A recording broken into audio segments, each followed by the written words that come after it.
Harmoonni kabajamtootaa fi jaalatamtoota hordoftoota Shaamboo jalatti argamtanii akkam jirtu fayyaa keessanii ani nagaa kiyyaa galata waaqayyo nagaa keenya baay'isee Yesuus Kiristoosiif galanni haa ta'uun isiniin jedha. Har'a immoo obsee maal qabattee dhuftee maaliif dhuftee jechuu dandeessu.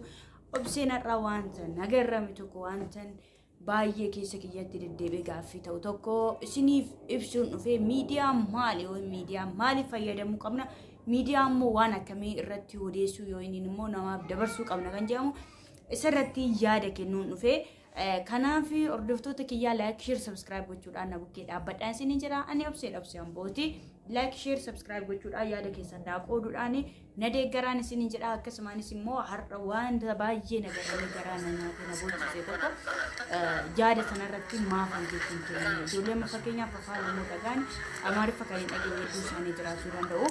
Anummoo akka carraa ta'ee afaan keenya babal'ifachuudhaaf immoo jarreen kana maal akka hojjechaa jiran hordoftoota kiyyaa warreen afaan Amaariffaan dhageenye qooduudhaan dhufee jira. Warreen kaanis immoo yaada kanarratti hubannoo wayii wanta tokko irraa argatu jedhee yaada. Maaliif hojjetanii ጥንዶች መፍተና ወይኔንሞ ጃለሌን ለማን ቆርማተ ጃለሎታ jedhama afaan oromoodhaan ጥንዶች መፍተና jechuun qormaata jaalalloota ወይኔንሞ amma waliifamanamu ammam aatii warraa fi abbaa warraa waliifamanamu jedhamee afaan amaariffaatiin viidiyoo hojjetamaa jiru chaanaalii sadiimoo waan akkasiitiin jechuudha. Ijoolleen hojjechaa jiran jiru jechuudha. Isarratti meebii gaggabaabbatii TikTok irra kan deemu hedduun keessan arguu dandeessu. Ani isarratti immoo video kan akka carraate TikTok irratti argee yeroon keessa seenee YouTube isaanii hordofu baay'ee tokko garaa naammaatee nan bu'ee dhugaa waaqayyoon jechuudha. Ilmi dhiiraa akkasitti siqsiqee yeroo ba'u baay'ee garaa nama nyaatu jechuudha. Innaa kanaaf hordoftoota kiyyaa kanaaf obsee maaliif firee kana kanatti nuuf fidee dhufte yoo jettanii obboloonni keenya shamarree yoo dhiiraan jechuudha. Hundumti keessan iddoo bultii godhatanii asitti wanti nama biraa nama deemsisu maali sababni isaa tokko bultiin bultiidha. Amantii kam keessatti iyyuu dubartiin tokko eerumtee dhiira biraa haa deemtu kan jedhu hin jiru. Dhiirri tokko fuudhee immoo dubartii biraa kana haa deemtu hin jiru. Amantii kam keessatti jechuudha. Maaliif ofiisaa tartan? Maaf ofiin abboomtu? Shamarreen tokko maaf ofiin abboomtu? Abbaa warraan tokko dhiirri tokko maaf ofiin abboomu? Abboommi yeroon isiniin jedhu abboommi waan hunda miti.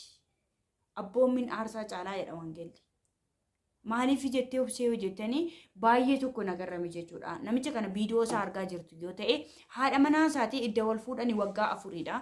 Waggaa 4 guutuu waliin jiraachaa turanii waggaa 2 ji'oota muraasaaf qo'icha fayyadamaa turte jechuudha. Akka afaan isaa dubbatu jechuudha. Namichi kun gaafa ilmoo argatu guyyaa gaafa tokko daandiirra too deemanuu akka carraa ta'e warreen kaameeraa imaaniin kun warreen akkuma kiyya yuutuubii dalaganii maallaqa ooshan jechuudha. Warreen salphattoon maaliif hojjettanii bultii namaa diiguun maaliif waan barbaadaman ta'in viidiyoo akkasii hojjechuun gonkumayyuu hin barbaachisu dhugaa rabbii dubbachuuf jechuudha. Maaliif hojjettanii ofii keetii gammadaa jiraachaa nama sana amma fakkeenyaaf namichi kun haadha manaa kanaaf oyiniin immoo bultii kan faana dhaabbate kanaaf araaramuu danda'a. Garuu ati hoo ammam namni sitti rifata maa waan hin taane dalagama. Kanaaf viidiyoo sanaan argee jechuudha. Viidiyoo san argee baay'ee tokkicha garaan naraafame jechuudha. Ani immoo akka carraa meebii anis waan dogoggora tokko dalagee beekamoo isa jedhamu baay'ee tokkicha rifadhee jechuudha.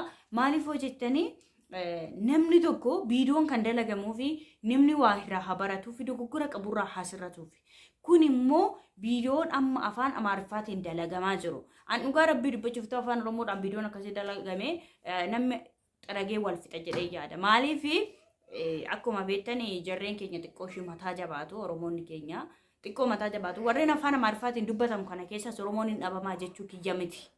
Garuu osoo viidiyoo akkasii Oromoon gadi bahee waan akkasii hojjetee guyyaa salaataa abidda gubbaarraan gaditti kaa'u dhugaa rabbii dubbachuudhaaf jechuudha. Kan wal fuudhes ta'e kan wal hin fuunes ta'e. Garuu wanta kanarraa waan anu badde tokko jarreen kun bultii namaa irratti xiyyeeffatamoo bultii namaa ijaaruu irratti xiyyeeffatan. Namni akka kamittuu ta'ee kaameeraa fuulduras ta'e kaameeraa duubas ta'e namni garaagari. Karaarra yeroo baatuu fi mana keessatti kan waliin jiraattu garaagari. Akka carraa ta'e bilbila keessan mucayyoo kana gaa atoo waliin karaarra deemaa jiranoo walitti bashannana ba'anii karaarra deemaa too jiranoo bilbila keessa fidaamee isin amma waliif amanamtu. Ati amma mishiif amanamta ati yoo amma misaafama namta kan jedhamu bilbilli ishee harkaa fuudhame jechuudha. Mucayyoo kan argaa yeroo harkaa fuudhamu telegiraamii irra galame telegiraamiin mistira hedduu baatee jira. Wanta dachee kanarra jiru guutuyyuu telegiraamii irra hoseenti kan nama kamiyyuu arguu dandeessa. Hin beektu isinis jedhee yaada. Kanaaf yeroo sanaa yeroo isa ilaalan maal godhanii ishiin jara garagaltee hiriyaasaa sana faana sagaagalummaa gochaa turte. Hiriyaasaa jechuudha. Atoo nama biraallee ta'e haa ta'u hiriyaasaa jechuudha. Kan yeroo mara ishii bira dhufu, kan yeroo mara isa faana dhufee manatti keessummeessitee akka nama tokkotti gaggeessuu qabdu deebitee isa dudda galtee isa dudda galanii lachan isaanii sagaagalummaa gochaa turan. Inni bichiinis immoo inamne. Wanti isaan godhan baay'ee tokko na waliidha. Abbaan warraan sun shakkee irratti dawwalchiise. Namicha sanarratti yeroo dawwalchiisu maal jetteeni maal jeenseesani. Abbaa warraa kee mana jiruu dhufee mucaa koo laalaa een. Mucaa waggaa tokkoof jaalama. Namichi kuni ilmoo kiyya jedhee itti dadhabee guddisaa jira. Waggaa 4 haadha manaasa sana faana dubbaala namaaf biraa faana jiraachaa ture. Inni hin geenye ishee itoon beekin duunyattiidha. Garuu waggaa tokkoof jaalama mucaa itti dadhabee guddisaa jiru. Ija isaa irra kaawwatee jiru. Yeroo namni biraa kan kooti jedhu maaltu itti dhaga'ama? Siiftuu ta'ee maaltu itti dhaga'ama? Bakka intala sanaa buutee yoo yaaddu. Yoo inni immoo bakka namicha sanaa buutee ofii keetiif dhiira taatee yeroo of tilmaamtu maaltu sitti dhaga'ama? Maaf sammuun dhala namaa baramuu didee naa galaan jiru. Gochoota akkasii warreen qabaniif yoo yaada akkasii yaada salphinaa yaada xiqqoo namichi kuni ani nama nuu jedhe isiniin gaggabaabsa jechuudha. Viidiyoo guutuu isaa barbaadanii afaan Amaariffaatiin yuutuubii keessa seentanii dhaggeeffachuu dandeessu jechuudha. Angaruu irraa gabaabsee maaliif yuutuubiin na hadaba waan ta'eef kan namaatu waan ta'eef viidiyoo kanarraa fudhadhee maaf hordoftoota kiyya waan natti dhagahame yoo yaadaan qabuun qoodu kan jedhamuun fide malee viidiyoo namarratti hojjechuu yuutuubiin hin eeyyamu jechuudha. Kanaaf hundumti keessanuu maqaa jarreen sanaa yuutuubii irraa argattanii keessa seentanii ilaaluu dandeessu. Warreen afaan Amaariffaa dhageessan dhugaa waaqayyoo dubbachuuf himimmaan boochuu jechuudha.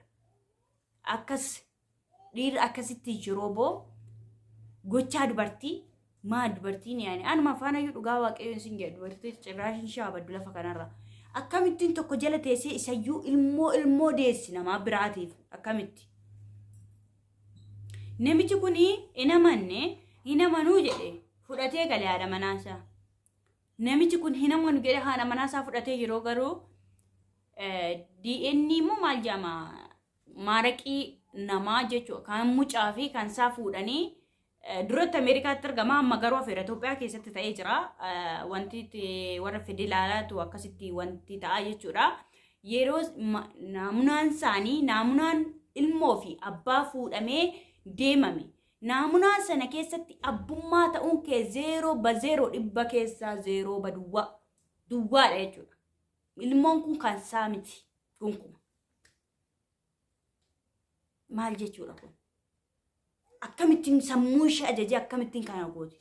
Amma yoo nama tuffatti irraan deemtu maaf kana gooti? Maaf jala teessee kana dalagdi? An eenyuyyuu maan ta'in an ofii kiyya obbeeka miti isinis obbeetu miti. Gocha akkasii dalaguu manna alarratti hin galtee abbaa warraa kana dhiistee sagaagalummaa isa biyyittiin beeku hojjette hoo. Tokko jala teessee ilmoo kan biraa kan deessu jechuudha. Dhugaa waaqayyoo dubbachuu baay'ee nama ajaa'ibsiisa. Dubartii ta'ee dhalachuu kootti nan saalfaddan. Maaliif maqaan dubartii tokkuma. Dhibba keessaa tokko yoo balleessite dhibbanuu yakkamtuudha. Amma viidiyoo kana inni argu dhiirumti akkamitti amanee nama faana jiraataadha mi'aan kan na shakkisiisaa jiru. Itoo wal shakkuu immoo gammachuuf jaalalaan jiraachuu akkamitti danda'a? Sammuun namaa qolfame. Isayyuu isa bira teessee baay'ee sin ajaa'iba dhugaa waaqayyoo dubbachuuf 0 ilmoon kan kooti jedhee kunuunsee guddisee waggaa fi ji'a tokko jechuudha. Akkamitti amma afaan Amaariffaa kanaan maal jedhanii ilmoo kiyya dhabee akkamitti rafuu danda'a? Ishiitu na raffisa jedha namichi kun hin bu'aa jechuudha. Sagalee sana qannasaa irraa kutee viidiyoo kanarratti nan maxxansa jechuudha. Yeroo kana dhageessa maaltu isinitti dhaga'ama? Namichi kun dhugum deebi'ee nama ta'a. Ishiin itti citti aadee homaa hin dubbattu mutaa waa isin meettee teessi. garuu too itti dhagahama ta'e durumayyuu abbaa warraa jala teessee gocha kana raawwattu ture. Ammam sariishii yookiin immoo saayikoonshii ammam gadaanaa akka ta'e naaf hin galu. Garuu gochaa namarratti raawwachuun dura saayikoo nama tokkoo miite jechuun idimee nama sanaarraa yookiin lubbuu nama sanaa galaafatti jechuudha. Namichi kana mucayyoon kun yookiin haati manaa namicha kana hin ajjeeste malee jiraata waan dhiiste hin jedhamu. Namni saayikoo duunaan hin galu. Saayikoo namaa miidhuun sirrii miti cubbuudha. Innaa kanaafi hordoftoota kiyyaa hundumti keessanuu viidiyoo kanarraa waa baratu jedhee yaada. Viidiyoon kun yoo isinitti tole like, share, subscribe gochuudhaan na bukkee dhaabbataa isinii jira. Gochaan dogoggora keessatti immoo dhiifama naa godha. Namni hin dogoggorre hin jiru. Dachee kanarra kan jiru hundisaa cubbamaadha dogoggoraadhas. Kanaaf dhiifama na isiniin jedha. Like, share, subscribe gochuudhaan na bukkee dhaabbadhaa. Yeroo marayyuu bakkeen koomentii banaadha. Koomentiin akka viidiyoo biraatti hanga deebinee walitti deebinutti turtii gaarii qabaadhaa. Shaaloom nagaa fi ayyaana araara waaqayyo bakka jirtanitti isiniif haa baay'atu.